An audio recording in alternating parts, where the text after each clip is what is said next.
So আজকে আমি করব কাতলা মাছ দিয়ে আর পেঁপে দিয়ে একটা সুন্দর একটা কষা কষা ঝোল। যেহেতু আমি মাছ তুলতে পারি না, মাছের আঁশ ছাড়াতে পারি না, তাই আমার বড়ি এটাকে পরিষ্কার করে দিয়েছিল। আর এখানে পরিমাণ মতন লঙ্কা, লবণ যা যা লাগবে সবকিছু আমি নিয়ে নিয়েছি। আর মশলা হিসেবে নিয়েছিলাম আমি আদা, রসুন, জিরে আর শুকনো লঙ্কা, আর কিছু নিয়ে নি।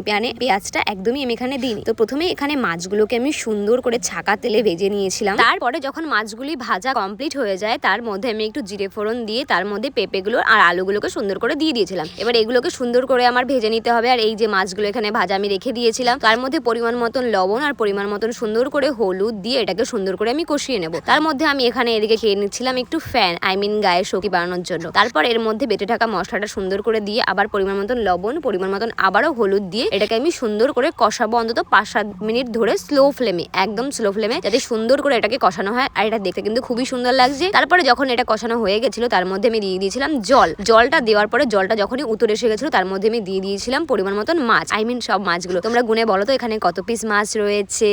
মাছ দেওয়ার পরে এটাকে প্রায় আমি 20 মিনিটের জন্য ঢেকে দিয়েছিলাম। এই দেখো তোমরা দেখতেই পাচ্ছ তেল ছেড়ে দিয়েছে, মানে আমার তরকারি রান্না এখানে কমপ্লিট হয়ে গেছে। তো এটাকে আমি সুন্দর করে নামিয়ে ফেললাম একটা বড় গাবলার মধ্যে, কারণ অনেকটা তরকারি হয়েছিল ওই কারণে। তো তোমরা এটাকে দেখো আর জাস্ট একবার বলো ওয়াও ওয়াও ওয়াও। এটা খেতেও যেমন টেস্টি হয়েছিল, এটাকে দেখতেও ঠিক ততটাই টেস্টি হয়েছে।